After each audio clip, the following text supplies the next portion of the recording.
Road మీదకి రాబోతున్న software ఉద్యోగులు ఇబ్బందికర పరిస్థితులు అయితే మనం చూడబోతా ఉన్నాము. Be prepare for that.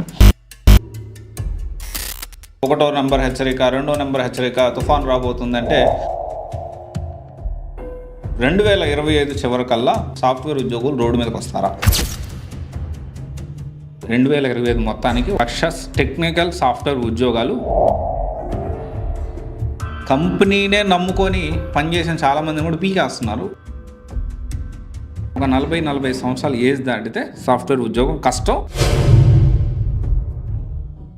Road మీదకి రాబోతున్న సాఫ్ట్వేర్ ఉద్యోగులు, ఎస్, మీరు కనెక్టే చూస్తున్నారు, నేను కరెక్టే మాట్లాడుతున్నాను. ఇప్పుడు 2025 ఎండ్కి చాలా చేంజెస్ జరగబోతున్నాయి.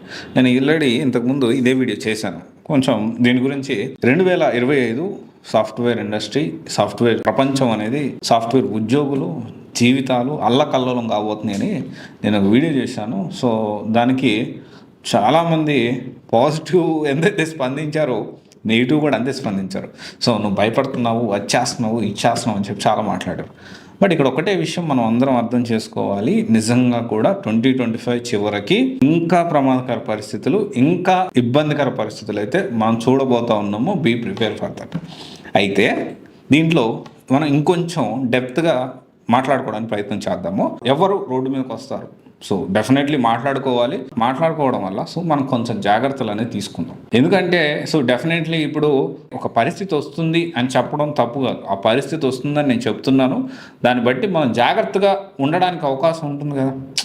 ఇప్పుడు మనకి తుఫాన్ వస్తుంది. సో 1వ నెంబర్ హెచ్చరిక, 2వ నెంబర్ హెచ్చరిక, తుఫాన్ రాబోతుందంటే దాని ఉద్దేశం ఏంటి?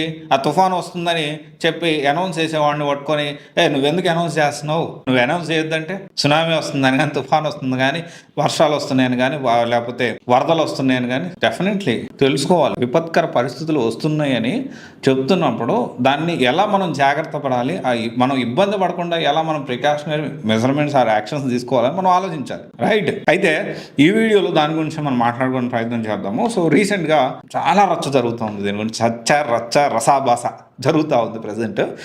సో మీరు అందరూ అనుకోవచ్చు, ఏంది మీరు బాధపడేది చెప్తా చర్చ రచ్చ అంటే ఒక్కొక్కరు ఒక్కొక్క డిఫరెంట్ వేలో చెప్తున్నారు కదా. సో దాంట్లో ఏంటి అంటే ఇంకా ఒక రకమైన ఫీవర్ అనేది క్రియేట్ అవుతుంది. సో అయితే ఇక్కడ 2025 చివరికల్లా సాఫ్ట్వేర్ ఉద్యోగులు రోడ్డు మీదకి వస్తారా?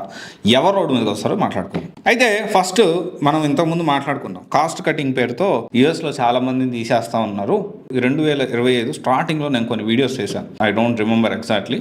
సో ఇలా యుఎస్లో జరుగుతూ ఉంది, మన ఇండియాలో కాదు. మన ఇండియాలోకి రాకపోవచ్చు అని కూడా నేను కూడా అన్నా. ఒకవేళ వచ్చినా కానీ టైం పడుతుంది, ఈ ప్రాసెస్ అనేది మనకి ఇక్కడ కంటిన్యూ అవ్వచ్చు అని చెప్పి ఒక అంచనాకు వచ్చాము. సో దాన్ని అనుకున్నట్టుగానే సరే కాస్ట్ కటింగ్లో భాగంగా ఫస్ట్ అయితే యూఎస్లో వాళ్ళని చాలా మందిని తీసేశారు. Mid level and senior level ఎంప్లాయీస్ని తీసేసి వాటి ప్లేస్లో ఏఐని రీప్లేస్ చేశారు. దీనికి సంబంధించి మెటా కానీ, గూగుల్ కానీ, మైక్రోసాఫ్ట్ కానీ ఇలా చాలా కంపెనీస్ తీసేసాయి. ఆల్మోస్ట్ 2025కి టెక్ అండ్ ఈకామర్స్ మన కంపెనీస్ మైక్రోసాఫ్ట్ కానీ, ఇంటెల్ కానీ, మెటా కానీ, అమెజాన్ కానీ, గూగుల్ కానీ, క్రౌడ్ స్ట్రైక్ కానీ, ఆటోడెస్క్ కానీ, సేల్స్ ఫోర్స్ కానీ, వర్క్డే కానీ ఇలా చెప్పుకుంటూ పోతే కొన్ని టాప్ కంపెనీస్ ఓవరాల్గా యుఎస్లో 2025 మొత్తానికి 1,00,000 టెక్నికల్ సాఫ్ట్వేర్ ఉద్యోగాలు ఊడిపోబోతున్నాయి. ఇండియాలో రీసెంట్గా చూసుకుంటే మన 12,000 ఏదైతే టీసీఎస్ ఉందో దీనికి సంబంధించి మంత్రిత్వ శాఖ కంప్లైంట్ ఇవ్వడం, వాళ్ళు మన నోటీస్ పంపించడం. సో అది ఎంతవరకు ఏంటి అనేది మనందరికీ తెలుసు. సో ఓకే, ఈ మంత్రిత్వ శాఖ ఏంటి, at the end of the day TCS is ఒక private software company. They are doing business, వాళ్ళు బిజినెస్ చేస్తూ ఉన్నారు. ఇక్కడ ఒక పాయింట్ మనం అర్థం చేసుకోవాలి, కంపెనీనే నమ్ముకొని పనిచేసిన చాలామందిని కూడా పీకేస్తున్నారు అని చెప్పడం జరిగింది. అంటే 10 సంవత్సరాలు 15 సంవత్సరాల నుంచి senior level, mid level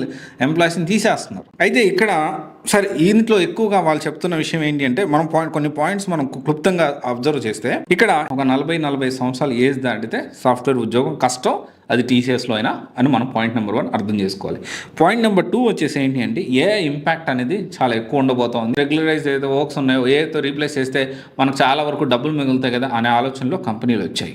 and US నుంచి వచ్చే ప్రాజెక్టులు కూడా దానికి రిలేటెడే, దానికి తగ్గట్టే వస్తూ ఉన్నాయి. అండ్ పాయింట్ నెంబర్ 2 ఇది అర్థం చేసుకోవాలి. పాయింట్ నెంబర్ 3, ఎక్కువ జీతాలు ఇవ్వాల్సి వస్తుంది అని చెప్పి మిడ్ లెవెల్, సీనియర్ లెవెల్ ఎంప్లాయీస్ని తీసేస్తున్నారు. ఇదైతే నిజం. కాస్ట్ కటింగ్ అంటే అదే కదా, ఎక్కువ జీతాలు ఇవ్వాల్సిన అవసరం ఉంది. ఇన్స్టెడ్ ఆఫ్ దట్ ఫ్రెషర్ ఇంకొంతమంది హైర్ చేసుకుందాము అనే ఆలోచన కూడా ఖచ్చితంగా ఉండొచ్చు. సో ఇది కూడా మనం అర్థం చేసుకోవాలి. తర్వాత మనము ఇంకో కంపెనీ మనం ఇన్ఫోసిస్ చూసుకుంటే 20,000 మందిని కమింగ్ డేస్ లో మేము రిక్రూట్మెంట్ చేసుకుందాం అనే స్టేట్మెంట్ కూడా రీసెంట్ గా పాస్ చేసింది. సో ఇక్కడ మనం అర్థం చేసుకోవాల్సిన విషయం ఏంటంటే ఈ senior level and mid level employees కి అయితే ఖచ్చితంగా జాబ్ అనేది చాలా హై రిస్క్ లో ఉంది. కొత్త వాళ్ళకి ఉద్యోగాలు. అండ్ అదర్ నోట్ రీసెంట్ గా 800 కోట్ల ప్యాకేజ్ ఇచ్చి త్రిపాఠి బన్సాల్ ఇండియన్ ఆరిజిన్ ఒకతను 800 కోట్ల ప్యాకేజీ తెచ్చుకున్నాడు మెటా కంపెనీలో. ఏదైతే ఆర్టిఫిషియల్ ఇంటెలిజెన్స్ సంబంధించి సో ఒక టీంని తయారు చేసి ఒక ఎక్కువ విపరీతంగా ప్యాకేజీలు 20 కోట్లు అంత ప్యాకేజీలు ఇచ్చి తీసుకొని చేస్తూ ఉన్నారు. సో ఇది మనం చూస్తా ఉన్నాం. ఇక్కడ రెండు విషయాలు, ఒకటి హ్యూజ్ ప్యాకేజీలు తెచ్చుకునే వాళ్ళు తెచ్చుకుంటున్నారు, అండ్ ది అదర్ నోట్ ఉద్యోగాలు పోతా ఉన్నాయి. ఎవరు రోడ్డు మీదకి వస్తారు 2025 ఎవరు కల్లా సాఫ్ట్వేర్ ఉద్యోగాలు అంటే మెయిన్గా చాలా మంది అర్థం చేసుకోవాల్సిన విషయం ఏంటి అంటే ప్రతి సాఫ్ట్వేర్ ఉద్యోగం చేసే ప్రతి ఒక్కరికి కమింగ్ డేస్లో చాలా గడ్డు కాలమే. అంటే సాఫ్ట్వేర్ ఉద్యోగులకే కాదు, ఏ ప్రభావం ఏ ఇంపాక్ట్ అనేది నాట్ ఓన్లీ సాఫ్ట్వేర్ ప్రతి ఇండస్ట్రీ మీద ఇంపాక్ట్ అనేది పడబోతోంది. This is for sure. అది మేబీ టెలివిజన్ రంగంలో లేకపోతే న్యూస్ అన్నిట్లో కూడా ఇంపాక్ట్ అనేది పడబోతోంది. ఓకే, ఇదైతే క్లారిటీ. తర్వాత వచ్చేసి ప్రతి ఒక్క సాఫ్ట్వేర్ ఉద్యోగికి ప్లాన్ బి ఉండాలి. సో చాలా మంది ఈ ప్లాన్ బి ఉండదు. ఒక 5 లక్షల జీతం రాగానే లేకపోతే ఒక 3 లక్షల జీతం నెలకు 20-25 వేలు సంపాదిస్తుంటే అతని ఇన్కమ్ కి మించిన ఈఎంఐస్ పెట్టుకుంటూ ఉంటారు. అంటే ఒక నెలకు 25 వేలు సంపాదిస్తుంటే ఇమీడియట్గా అర్జెంట్గా ఐఫోన్ కొనాలి, లేకపోతే బైక్ కొనాలి, లేకపోతే అర్జెంటుగా ఒక 5 లక్షలు 6 లక్షల ప్యాకేజ్ వస్తుంటే అర్జెంటుగా కారు కొనాలి. 10 లక్షలు 15 లక్షలు లేకపోతే ఒక 20 లక్షల ప్యాకేజ్ వస్తూ ఉంటే అర్జెంటుగా డబ్బులన్నీ పోగేసి మనకు నెలకి 1,50,000 జీతం వస్తే ₹1,00,000 ఇంటికి ఈఎంఐ కట్టాలి. ఎందుకంటే సొంత ఓన్ హౌస్ ఉండాలి, నలుగురిలో పేర్లు అబ్బా వీడి ఇల్లు సొంత ఇల్లు కొన్నాడని చెప్పుకోవాలి. అలాంటి తప్పులు చేయొద్దు. ఫస్ట్ పాయింట్ ఏంటంటే ప్లాన్ బి ఉండాలి. దీన్నే సోర్స్ ఆఫ్ ఇన్కమ్గా పెట్టుకోవద్దు. ఖచ్చితంగా 40-45 సంవత్సరాల తర్వాత సాఫ్ట్వేర్ ఉద్యోగం అనేది అసలు సెక్యూర్డ్ కాదు.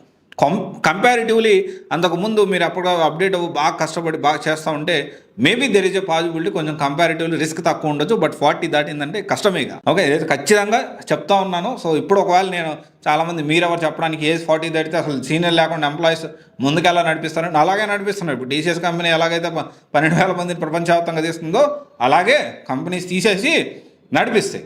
ఓకే, సో ఇది ఖచ్చితంగా అందరూ తెలుసుకోవాలి. తర్వాత వచ్చేసి ఏంటి అంటే ఓన్ హౌస్, కారు ఇట్లాంటి ఎక్స్ట్రా ఏదైతే ఉందో ఈ జాబులు నమ్ముకొని సాఫ్ట్వేర్ ఉద్యోగాలు నమ్ముకొని ఈఎంఐలు పెట్టుకుంటే చాలా కష్టం. ఎప్పుడు ఉద్యోగం ఊడుతుందో తెలియదు కాబట్టి ఎప్పుడు గాల్లో దీపం అయిపోతుంది. సో తర్వాత వచ్చేసి ఏంటి అంటే కొంచెం సాఫ్ట్వేర్ అమ్మాయిలు సాఫ్ట్వేర్ అబ్బాయిలు ఇద్దరు కూడా ఇదేంటి అంటే చాలా వరకు కొంతమంది అమ్మాయిలు సాఫ్ట్వేర్ అమ్మాయిలు ఎలా ఉంటారంటే సో ఎవరైతే వాళ్ళు కూడా మ్యారీడ్ అయి ఉండొచ్చు. ఓకే, వాళ్ళు కూడా మ్యారీడ్ అయి ఉండొచ్చు, లేకపోతే వాళ్ళు కూడా అప్పుడే కొత్తగా వాళ్ళ కెరియర్ స్టార్ట్ చేసి ఉండొచ్చు. బట్ ఏంటి అంటే పబ్బులు జల్సాలు తిరగడానికి ఓకే ట్రిప్పుల కోసం వాళ్ళ డబ్బులు మాత్రం వాళ్ళు చాలా జాగ్రత్తగా సేవ్ చేసుకుంటారు.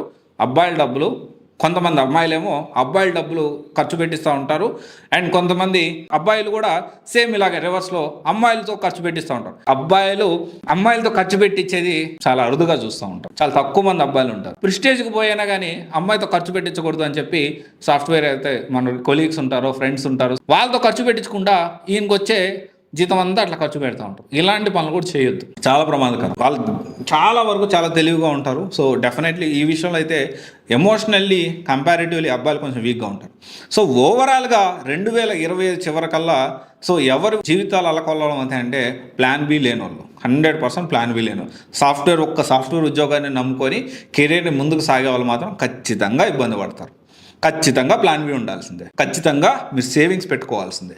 ఖచ్చితంగా మీరు అట్లీస్ట్ ఒక 6 months అన్న జాబ్ లేకుండా సర్వే అవ్వగలిగే ఆ అమౌంట్ అనేది మీ దగ్గర ఉండాలి ఫస్ట్. లేకపోతే చాలా చాలా చాలా చాలా కష్టమవుతుంది. సో ఇదంతా వదిలిపెట్టేసేసి సాఫ్ట్వేర్ ఉద్యోగాలు పోతున్నాయి, అసలు సాఫ్ట్వేర్ ఉద్యోగాలకు వెళ్ళొద్దండి. సాఫ్ట్వేర్ ఉద్యోగాలే మనకు ఎక్కువగా ప్రెసెంట్ ఇండియాలో ఉండేది. మీరు ఏ జాబ్తో కంపేర్ చేయండి, సాఫ్ట్వేర్ జాబ్స్కి ఎక్కువ ప్యాకేజెస్ ఉంటాయి. సో దాన్ని బేస్ చేసుకునే అమ్మాయిలు కూడా పెళ్లి చేసేటప్పుడు సాఫ్ట్వేర్ ఉద్యోగం అయితే ఇస్తా ఉన్నారు. అది కూడా మనందరం చూస్తూ ఉన్నాం. సో ఓవరాల్గా పరిస్థితి అయితే ఇంకా దిగజారిపోతూ ఉంది. So I make a video prepare చేస్తున్నాను. ఏఐ వల్ల ఇంపాక్ట్ అయ్యే జాబ్స్ ఏమేమి ఉన్నాయి, సాఫ్ట్వేర్ జాబ్ ఎంతవరకు రీప్లేస్ అయ్యేదానికి ఛాన్సెస్ ఉన్నాయి. సో ఏ జాబ్స్ కమింగ్ డేస్లో ఏఐతో కంప్లీట్గా స్వీప్ అవుట్ చేయబోతుంది, దాని గురించి వర్కౌట్ చేస్తున్నాను. త్వరలో దాని గురించి కూడా నేను అప్డేట్ చేస్తాను. Thank you.